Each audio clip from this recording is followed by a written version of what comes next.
ये गलत है और तुम्हें एक ऐसी जगह भेजा जा रहा है जहां से कोई भाग नहीं पाया। ये गुआंटानामो बे प्रिजन है। आर्नोल्ड, तुमने सुना नहीं, यहाँ से कोई बचकर नहीं निकल पाया है।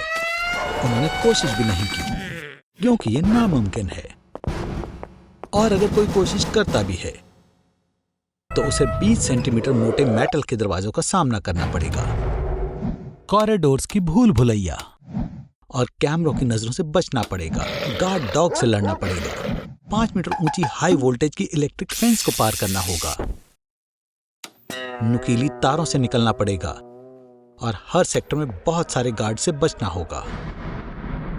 इस वक्त दुनिया के 40 सबसे खतरनाक क्रिमिनल्स यहाँ बंद हैं। और तुम, मेरे दोस्त आर्नोल्ड, तुम भी लिस्ट में हो। बधाई हो। अब लंच का समय है। चलो देखते हैं आज मेन्यू में क्या है। ठीक है, इसमें क्या है? यहाँ सिर्फ एक ही खास प्रेजेंट डिश है जिसे न्यूट्रलोफ कहते हैं। न्यूट्रलोफ जेल में पनिशमेंट के तौर पर दिया जाने वाला खाना है जो बचे खुचे खाने से बनता है, जो बिल्कुल फीका होता है। हे भगवान, मुझे उल्टी आ रही है। मुझे नहीं पता तुम इसे कैसे खाने वाले हो आर्नोल्ड। तो तुम इसे नहीं खाओगे। तुम प्रोटेस्ट करने के लिए भूख हड़ताल पर जा रहे हो। ओह, और देखो कितना प्यारा है। तुमने अपने साथ के लिए ब्रेड से छोटी सी डॉल बना ली।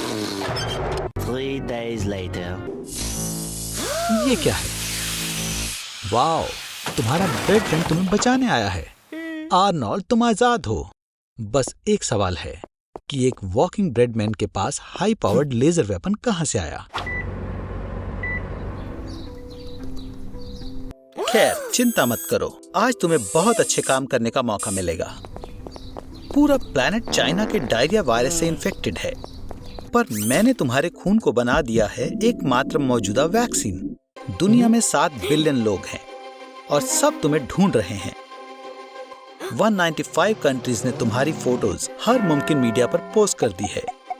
तुम सभी पुलिस डेटाबेस में हो, ना कि सिर्फ दुनिया की पुलिस में, पर सारी बेस्ट स्पेशल फोर्सेस दुनिया में तुम्हारे पीछे हैं। क्या तुम्हें सच में लगता है कि तुम उन सब से छिप सकते हो?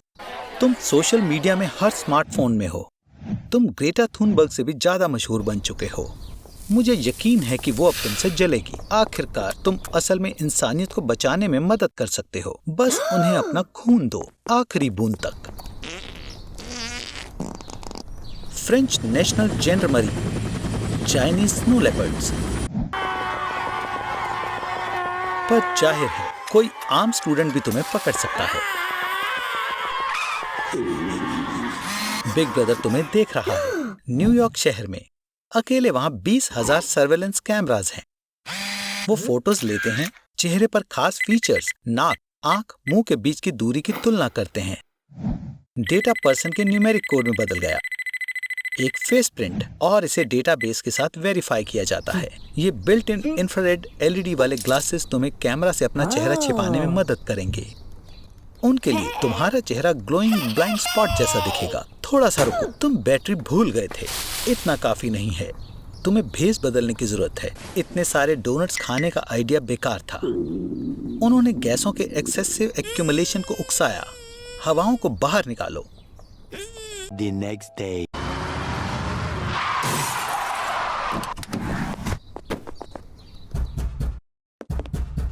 क्या तुम अपने दोस्तों का इंतजार कर रहे हो? मेरे दोस्त ऐसा बर्ताव नहीं करते। आर्नोल्ड, इस बार तुमने क्या किया? ओह, तुमने नहीं, तुम्हारी खतरनाक आंट ने। जेल से छूटने के बाद वो फिर से बुरे काम करने लगी और अब FBI तुम्हें 24 घंटों के लिए लेकर जा रही है, क्योंकि खैर 100 से ज्यादा स्पेशल एजेंट फैसिलिटी में किसी भी समय पर मौजूद होते हैं। हमारे आर्नोल्ड को भी वही ट्रेन करेंगे। एक FBI एजेंट को हर चीज के लिए तैयार होना चाहिए, पर इसके लिए नहीं। ये कैसे किसी के काम आ सकता है आर्नोल्ड? FBI एजेंट को 1934 में हथियार रखने का अधिकार मिला था। इसकी शुरुआत के पूरे 26 सालों बाद।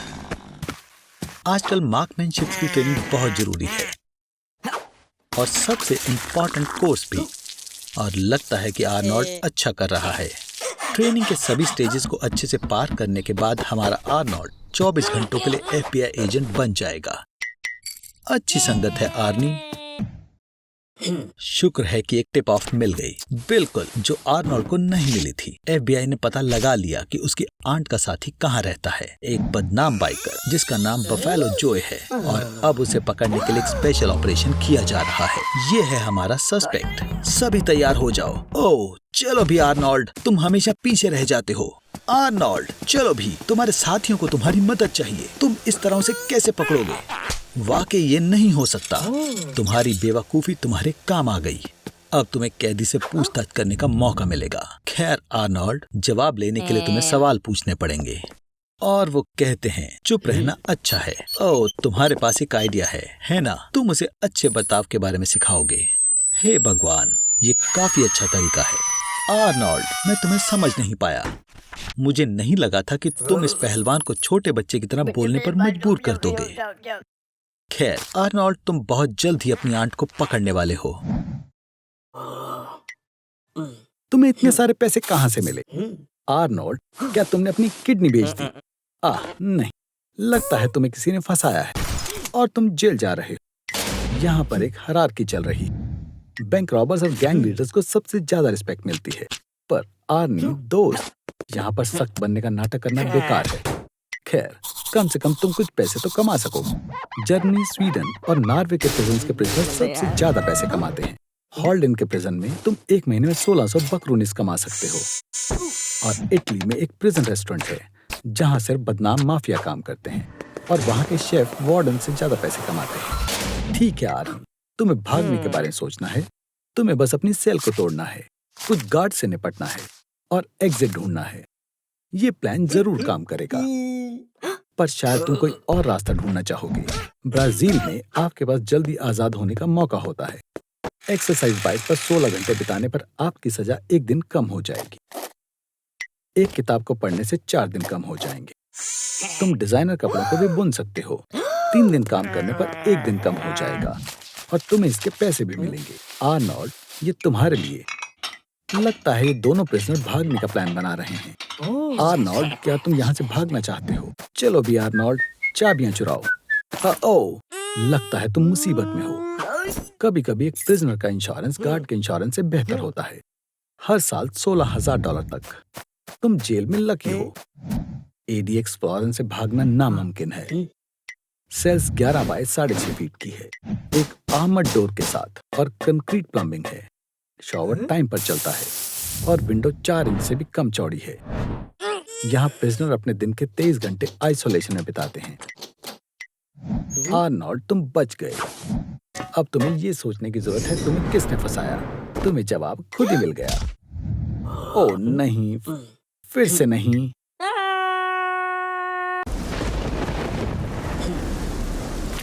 क्या पढ़ रही हो? सबसे पहला, उसके चेहरे पर डरावना मास्क हो सकता है।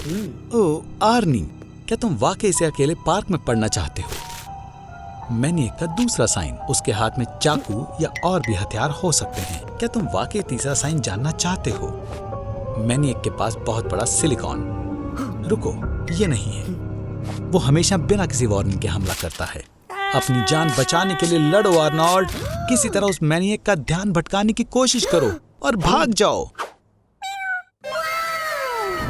कोई बात नहीं, तुम्हें किसी पब्लिक प्लेस पर दौड़ना चाहिए और लोगों का ध्यान अपनी ओर खींचना चाहिए। कोई जवाब क्यों नहीं दे रहा?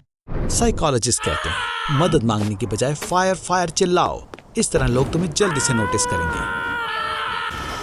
पुलिस को बुलाना एक अच्छा आइडिया है। अब तुम्हारी डेथ के 48 घंटे बाद वो जरूर तुम्हें ढूंढना शुरू कर देंगे। मजाक था, उनके आने तक इंतजार करो। और जिम का समय भी खत्म हो गया है।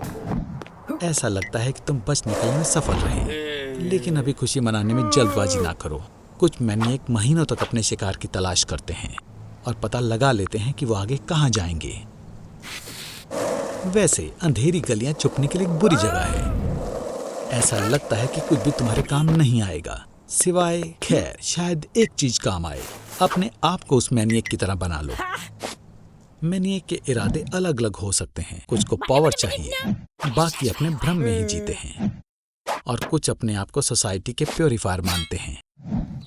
लेकिन बिल्कुल वो सभी बहुत अकेले और चोट खाए हुए होते हैं। तो अगर आप उस मैनिएक के साथ अच्छा बर्ताव करते हैं तो उम्मीद है कि आप जिंदा रह सकते हैं। हाँ, आपको कुछ बहुत डरावनी चीजों को सहना होगा और उसके पागल आइडियाज को सुनना होगा, लेकिन किसी दिन ये खत्म हो जाएगा। जरूरी बात यह है, कभी भी अपने असली इमोशंस ना दिखाएं। याद रखें, बचाने के लिए कोई जरूर आएगा। फिर पुलिस को ये समझाना होगा कि वो मैनिएक आपको अपना सबसे अच्छा दोस्त क्यों मानता है। आज तुम्हारा आखिरी दिन है। जैसे कि हर साल 6,84,000 लोगों का होता है, बहुत ऊंचाई से गिरने से या फिर सही इलाज ना मिलने से। अमेरिका में हार्ट डिसीज और कैंसर के बाद लोगों के मरने का ये तीसरा सबसे बड़ा रीजन है। ये क्या है? तुम एक इलेक्ट्रिक स्कूटर से टकराने वाले हो। कितना बुरा हुआ। तुम्हारे सेंसेस काम करना बंद कर रहे हैं। विजन, स्मेल, टेस्ट और आखिरकार सुनना भी बंद हो गया। तुम मर चुके हो दोस्त। कार्डियक अरेस्ट के बाद तुम्हारा दिमाग 6 मिनट तक काम करता है। एनाबोलिसिस और हाइपोथर्मिया के साथ ये समय बढ़ जाता है। बिल्कुल ऐसा ही हुआ जब एक लड़की क्लिनिकल डेथ के बाद 6 घंटे तक सरवाइव करती रही। उसको बर्फ में रखा हुआ था, 64 डिग्री बॉडी टेम्परेचर के साथ, और इसी वजह से वो बच गई। लेकिन अब तुम्हारा कुछ नहीं हो सकता दोस्त।